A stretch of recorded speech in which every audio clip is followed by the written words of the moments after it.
మనకి బులెటిన్లో breaking news చూస్తున్నాం. యూట్యూబర్ హర్ష సాయి ఎక్కడ తప్పు చేయకపోతే అజ్ఞాతంలోకి ఎందుకు వెళ్ళాలి? ఇప్పుడు ఇవే ప్రశ్నలు రైజ్ అవుతున్నాయి. అయితే అడ్వకేట్ను అపాయింట్ చేసుకున్న హర్ష సాయి పోలీసుల ముందుకు రావచ్చు కదా అని అంటున్నారు నెటిజన్లు. తప్పు చేయకపోతే ఎందుకు బయటకు రావడం లేదంటున్నారు. మరోవైపు హర్ష కోసం పోలీసులు సర్చ్ ఆపరేషన్ను కంటిన్యూ చేస్తున్నారు. ఆయన దేశం దాటిపోకుండా ఉండేందుకు చర్యలు తీసుకుంటున్నారు. హర్ష సాయిని విచారిస్తేనే కేసు ముందుకు కదిలే అవకాశం ఉంది.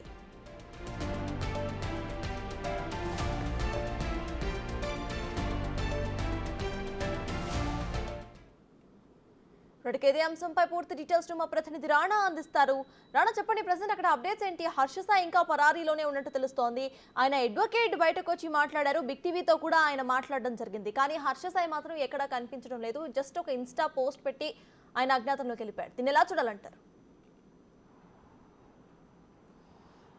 దాదాపు 2 రోజులు కావస్తుంది. హర్ష సాయి మాత్రం అఫీషియల్గా తన వాయిస్ని మాత్రం ఎక్కడ కూడా చెప్పలేదు. తన పైన వచ్చినటువంటి ఆరోపణలు కానీ, ఎక్స్టార్షన్ కానీ, అసాల్టేషన్ జరిగిందని కానీ, అలాగే బ్లాక్మెయిల్ చేస్తున్నాను కానీ అనేక ఆరోపణలు బాధితురాలు చేస్తున్నప్పుడు కానీ ఇప్పుడు కూడా నోరుపు మెదపలేదు. ఏదో నిన్న పెద్ద ఎత్తున కూడా వివిధ మాధ్యమాలలో హర్ష సాయి గురించి వార్తలు వస్తున్నటువంటి నేపథ్యంలో అక్కడ ఆ వార్తలను చూసి ఇన్స్టాలో ఒక పోస్ట్ మాత్రం చేశారు. నా గురించి మీకు తెలుసు, ఇవంతా కూడా ఫాల్స్ అలిగేషన్స్, మీరు ఎవరు కూడా దీన్ని నమ్మద్దు, నిజాలు అనేది తొందరలో తెలుస్తాయనేది కూడా ఆయన చెప్పినటువంటి పరిస్థితి. కాబట్టి తర్వాత ఒక గంటకి ఆయన లాయర్ వచ్చారు. లాయర్ వచ్చిన తర్వాత హర్ష సాయికి సంబంధించిన వర్షన్ని వినిపించినటువంటి నేపథ్యం అయితే కనపడుతుంది. అయితే బాధితురాలు చెప్తున్నట్టుగా ఆల్రెడీ తన పైన రేప్ చేయడమే కాకుండా పలుమార్లు అత్యాచారం చేయకుండా తన పైన ఫిజికల్ అసాల్ట్ అంటే ఫిజికల్గా కూడా కొట్టడం కానీ, తిట్టడం కానీ ఇవన్నీ కూడా చేశాడు.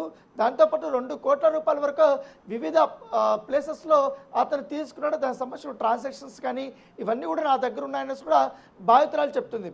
అయితే మొదటగా ఎవరిని అప్రోచ్ అయినా, అది సినిమా పర్పస్ అయినా లేకపోతే ఇంకో రకంగా అప్రోచ్ అయినా కూడా వీళ్ళిద్దరి మధ్య కూడా రిలేషన్షిప్ అనేది చాలా స్ట్రాంగ్గా ఉండేది అనేసి కూడా తన సన్నిహితులు చెప్తున్నటువంటి నేపథ్యం అయితే కనపడుతుంది.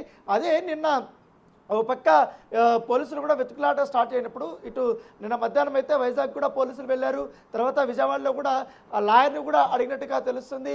విజయవాడలో కూడా తను ఎక్కడున్నాడని తనపై కూడా తన పిఎని కానీ సన్నిహితులను కూడా పోలీసులు అడిగినట్టుగా తెలుస్తుంది. ఎందుకంటే ఈ కేసులో ఇప్పటికే హర్ష సాయి యాంటిసిపేటరీ బెయిల్ కోసం ఆయన అప్లై చేసినట్టుగా మనకు సమాచారం అవుతుంది. హైకోర్టు, తెలంగాణ హైకోర్టులో ఆయన ముందస్తు బెయిల్ కోసం కూడా ఆయన ప్రయత్నాలు ముమ్మరం చేసినటువంటి నేపథ్యంలో ఇది రేప్ కేసు కాబట్టి ఖచ్చితంగా అంత తొందరగా ఆయనకి బెయిల్ వచ్చే అవకాశం ఉండదు అనేది కూడా కొంతమంది చెప్తున్నటువంటి నేపథ్యం ఏర్పడితే, మరోవైపు బాధితులకు సంబంధించిన విషయంలో కొన్ని ఎవిడెన్స్లు ఆమె దగ్గర ఉన్నాయి కాబట్టి ఆల్రెడీ స్టేట్మెంట్ ఇచ్చేటప్పుడు కొన్ని మొబైల్లో వచ్చినటువంటి వాటిని కానీ అవన్నీ కూడా కొన్ని పోలీసులకు అప్పగించింది. మరికొన్ని ఆధారాలు కూడా పోలీసులకి నిన్న పంపించినటువంటి నేపథ్యం అయితే కనపడుతుంది. ఎందుకంటే ఇప్పటికే ఆమె హర్ష సాయితో నాకు ఎటువంటి భయం లేదు, తనని నేను ఏ రకంగా ఇలీగల్గానే కూడా నేను ఎదుర్కోగలుగుతాను. కానీ మొన్నటి నుంచి హర్ష సాయికి సంబంధించినటువంటి ఫాలోవర్స్ ఎవరవుతున్నారో అతనిని గుడ్డిగా నమ్మినటువంటి వారందరూ కూడా నాకు కాల్స్ చేస్తున్నారు, బెదిరింపులు చేస్తున్నారు, సోషల్ మీడియాలో నా పైన వ్యతిరేకంగా పోస్టులు పెడుతున్నారు, అసభ్య రీతిలో కూడా తిడుతున్నారంటూ కూడా బాధితురాలు పోలీసులకి చెప్తున్నట్టుగా మనకు సమాచారం అవుతుంది. సో దానితో పాటు ఇప్పుడు 2 వైపులా కూడా నాకు థ్రెట్ ఉందనేసి కూడా తను చెప్తుంది. మరోవైపు హర్ష సాయి మాత్రం గతంలో బాధితురాలు మొదటగా పరిచయం వారికిద్దరికి అవుతున్నటువంటి సమయంలో, ఇద్దరు ఒక సినిమా చేస్తున్నటువంటి సమయంలో ఆమె అతనితో మాట్లాడుతున్నటువంటి కాల్ రికార్డింగ్ని ఎడిట్ చేసి అతను మీడియాకు వదిలారు తన పిఏ ద్వారా. అవి ఒక వర్షన్ మాత్రమే వినిపించాడు. ఎక్కడ తను మాత్రమే హర్ష సాయిని అప్రోచ్ అయినట్టు, తనే హర్ష సాయి మీద ఇంట్రెస్ట్ చూపిస్తున్నట్టు, తనే హర్ష సాయిని ఇన్వైట్ చేస్తున్నట్టు, తనే హర్ష సాయిని రిలేషన్షిప్లోకి ఆహ్వానిస్తున్నట్టు ఆ ఒక్క ఆడియోని రిలీజ్ చేసినటువంటి నేపథ్యం కాకపోతే మరికొంతసేపటికి హర్ష సాయి బాధితురాలు ఇద్దరు కూడా ఒక ఇంట్లో వాగ్వాదం చేసుకుంటున్నట్టుగా, అరుస్తున్నట్టుగా, మాట్లాడుకుంటున్నట్టుగా అక్కడ తను హర్ష సాయిని నిలదీస్తున్నటువంటి ఒక వీడియోని నెట్టింట్లో వైరల్ అయినటువంటి పరిస్థితి కనపడుతుంది.